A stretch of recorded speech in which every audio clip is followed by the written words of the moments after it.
GeM தொலைக்காட்சி நேயர்களுக்கு வணக்கம். இயேசு கிறிஸ்துவின் இனிதான நாமத்தினால் உங்கள் அனைவருக்கும் அன்பின் வாழ்த்துக்களை தெரிவிக்கிறேன். இப்பொழுது தேவனுடைய பிள்ளைகள் என்ற தலைப்புல பார்க்க போகிறோம்.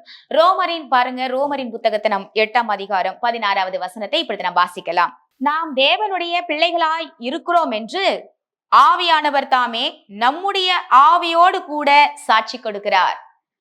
ஆவியானவர் தாமே நம்முடைய ஆவியோடு கூட இணைந்து அவர் சாட்சி கொடுக்கிறதா இந்த வேத வசனத்துல நாம் பார்க்கிறோம். அப்போ தேவனுடைய பிள்ளைகள் என்று யார் சாட்சி கொடுக்கணும்னு நினைக்கிறீங்க நீங்க?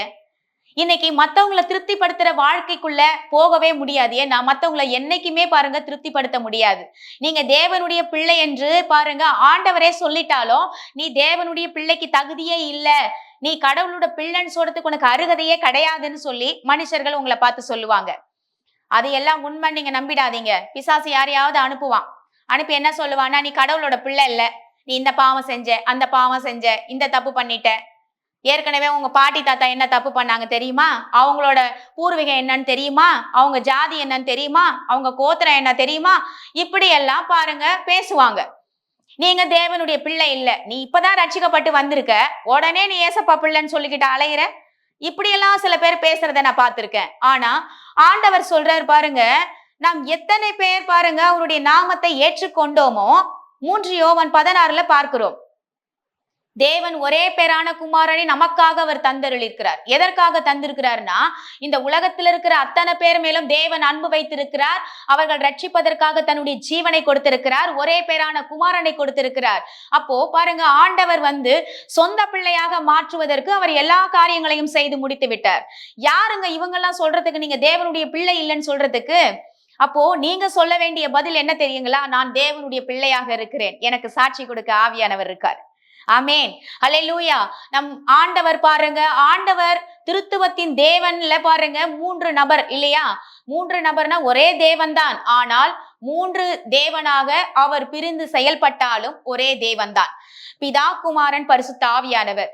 இந்த 3 நபர்ல ஆண்டவர் பாருங்க பரிசுத்த ஆவியானவர் திருத்துவத்துல தேவன், இவரும் தேவன் தான், ஆனால் அவர் நமக்காக சாட்சி கொடுக்கிறார். ஒரு பெரிய ஆளுங்க உங்க வாழ்க்கையில யாராவது சாட்சி கொடுத்தா யாராவது நம்பாம இருப்பாங்களா? எனக்கு சிஎம் எனக்கு சாட்சி கொடுத்துட்டாரு, எனக்கு பாருங்க பிரதம மந்திரியே எனக்கு ரெக்கமெண்ட் லெட்டர் கொடுத்துட்டாரு அப்படின்னு பெருமையா பேசிப்போம் இல்லைங்களா? ஆனா இங்க தேவன், நம்மை உண்டாக்கினவர், இந்த உலகத்தை வானத்தையும் பூமியும் உண்டாக்கின தேவன் சாட்சி கொடுக்கிறார். எப்படி? பரிசுத்த ஆவியானவர் தான் இந்த உலகம் உண்டாவதுக்கு காரணமாக இருந்தார் என்று நாம் பார்க்கிறோம். தேவன் வார்த்தையை அனுப்பும் பொழுது பரிசுத்த ஆவியானவர் ஜலத்தின் மேல் அசைவாடி கொண்டிருந்தார். அன்றைக்கு உலகம் உண்டாவதுக்கு முன்பதாகவே பாருங்க ஆவியானவர் இருந்தார் அந்த இடத்துல. அதே ஆவியானவர் தான் இன்றைக்கு நம்மோடு கூட இருக்கிறார், உங்களோடு கூட இருக்கிறார், என்னோடு கூட இருக்கிறார், இருந்து நமக்காக சாட்சி கொடுக்கிறார்.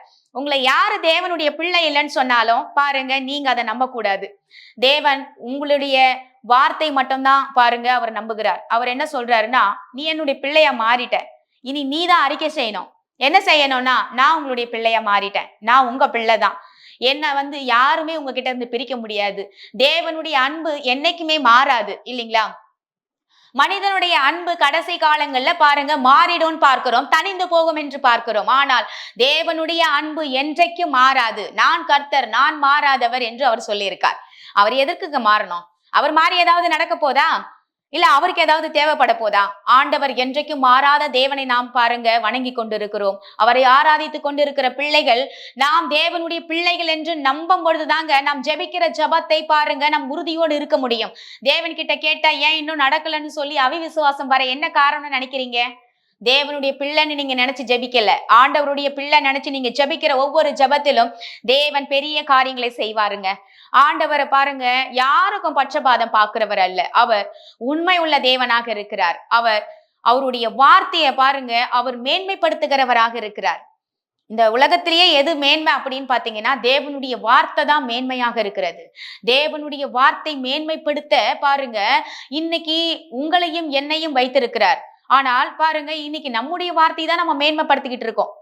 என்னன்னு நீங்க நினைக்கிறீங்க? என்னன்னு நீங்க சொல்றீங்க? ஆண்டவருடைய வார்த்தையே ஒரு மனிதன் யாரு மேன்மைப்படுத்தினாலும் அவருடைய வாழ்க்கை நிச்சயமாக மாறுங்க. இதுல எந்த சந்தேகமும் கிடையாது.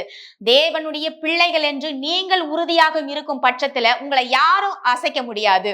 நீங்க பாருங்க, இதையெல்லாம் மனசுல கொண்டு வராதபடிக்கு பிசாசு பாருங்க சில ஆட்களை அனுப்புவான். யாராவது நடுவுல வந்து சொல்லுவாங்க, நீ கடவுள்ன்ற பிள்ளைக்கே வந்து அருகதையே கிடையாது அப்படின்வாங்க. ஆனா அதெல்லாம் நீங்க நம்ப கூடாது. பிசாசு பாருங்க ஏதேன் தோட்டத்துல வந்து ஒரு பொய்ய சொன்னான் இல்லையா? நீங்க வந்து ஆண்டவருடைய பிள்ளை, நீங்க தேவர்களா மாறிடுவீங்க அப்படின்னு சொல்லி பாருங்க ஏவாள் கிட்ட சொல்றான். இந்த பழத்தை சாப்பிட்டா தேவனுக்கு கீழ்ப்படியாம இருக்கிறதுக்கு என்னெல்லாம் சொல்லணுமோ சொல்லிக்கிட்டே தான் இருப்பாங்க. ஆனா ஆண்டவர் பாருங்க, நம்ம ஆண்டவருக்கு சொந்த பிள்ளை நினைக்கும் பொழுதுதான் பாருங்க நம்ம பல தவறுகள் இருந்தும் மீட்டுக்கொள்ள அது ஒரு வாய்ப்பாக இருக்கிறது. தேவனுடைய பிள்ளை நினைச்சு நம்ம ஜெபிக்கிற ஜெபம் தான் நம் வாழ்க்கையை உயர்த்துவது. அவரை உயர்த்தும் போது நிச்சயமாக நாமும் உயர்வோம். அவர் சிலுவையை உயர்த்தும் பொழுது நம்முடைய வாழ்க்கையும் உயரும். வாங்க ஜெபிக்கலாம். எங்கள் அன்பும் இரக்கமும் நிறைந்த நல்ல தகப்பனே, நாங்கள் உம்மண்டையில் வருகிறோம். இதுவரைக்கும் நாங்கள் பல காரியங்களை பார்த்தோம்ப்பா. ஆனா இன்றைக்கு தேவனுடைய பிள்ளை என்ற தலைப்புல பார்த்தோம். முதல்ல நாங்க தேவனுடைய பிள்ளைன்னு நாங்க அடிக்கடி பரிசோதிச்சு பார்க்கணும் போல இருக்கு. சில வேளைகள்ல கஷ்டத்தையும் பாடையும் உபத்திரத்தையும் நாங்க அனுபவிக்கிற நேரத்துலப்பா, நாங்க உங்களுடைய பிள்ளையா, ஏன் இதெல்லாம் எனக்கு நடக்குது, இந்த கஷ்டமும் பாடம் எனக்கு மட்டும்தான் தருவீங்களா, ஏன் என் வாழ்க்கையில மட்டும் நடக்குதுன்னு நினைக்கிறோம்.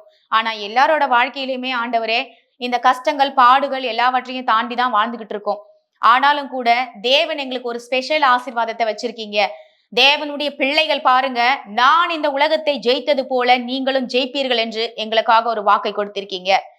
ஆண்டவர் விசுவாசிக்கிற பிள்ளைகள் என்றைக்கும் ஜெயிப்பார்கள் என்று நீர் வாக்கு கொடுத்திருக்கிறீர். அந்த எண்ணத்தோடு தேவனுடைய பிள்ளைகள் என்ற எண்ணமும் நாங்கள் ஜெயிப்போம் என்ற எண்ணத்தையும் இன்றைக்கு எங்களுக்கு தரும்படியாக நாங்கள் வேண்டிக் கொள்ளுகிறோம். ஜீவனுள்ள நல்ல தகப்பனே, ஆமென். கர்த்தர் நம் அனைவரையும் ஆசீர்வதிப்பாராக. God bless you.